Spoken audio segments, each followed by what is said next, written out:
எனக்கே ரொம்ப வருஷமாச்சு இப்படி ஒரு பார்த்து குடும்பம் இதை பார்த்து. அப்போ அவங்க வர்றாங்க, நம்ம தான் கொடுக்கல அப்படின்றதுச்சு. இந்த மாதிரி படங்கள் வரும்போது இந்த மாதிரி டைப் ஆஃப் படமும் ஃபேமிலிக்கு மறுபடியும் வரும். இது ரொம்ப சொல்லுவோம், எப்போதும் ஃபேமிலிக்கு பிடிச்சதுன்னா படம் சூப்பர் ஹிட்னு சொல்லுவோம். இது கொஞ்ச நாள் மறைஞ்சிருந்தது, கொஞ்சம் வருஷம். முதல்லாம் நாங்களும் தேட்டர் வச்சுருந்தோம். நாங்கள் எங்கள் தேட்டரில் எப்படின்னா ஃபேமிலி கியூ தான் ரொம்ப வரும். அந்த டிக்கெட்டுக்கு அந்த கவுண்ட்ரு ஃபுல்லாச்சுன்னா ஃபேமிலி உள்ளே வந்துட்டாங்கன்னா படம் சூப்பர் ஹிட்னு சொல்லுவாங்க. ஸோ அது ரொம்ப நாள் மறைஞ்சிருந்துச்சு. அது திருப்பி இந்த படம் மூலமாக வர்றது சந்தோஷமாக இருக்கும். என்னன்னா சீரியஸான படங்கள் நிறைய வந்துருச்சு. அதெல்லாம் நிறைய வந்துகிட்டு இருக்குன்றப்போ ஒரு லைட் ஹார்ட்டடான ஃபிலிம் பண்ணணும்.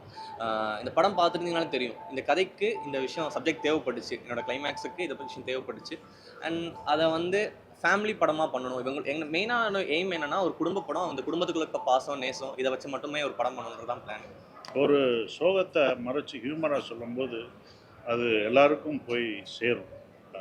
வெறும் சோகமாகவே சொல்ல முடியாது. இந்த கதையே அப்படி தான். ஒரு குடும்பஸ்தன், எல்லார் குடும்பத்துலேயும் ஒரு பெற்றோர்கள் தன் மகனுக்காக தன் சோகத்தெல்லாம் மறைச்சி சந்தோஷமாக இருப்பாங்க.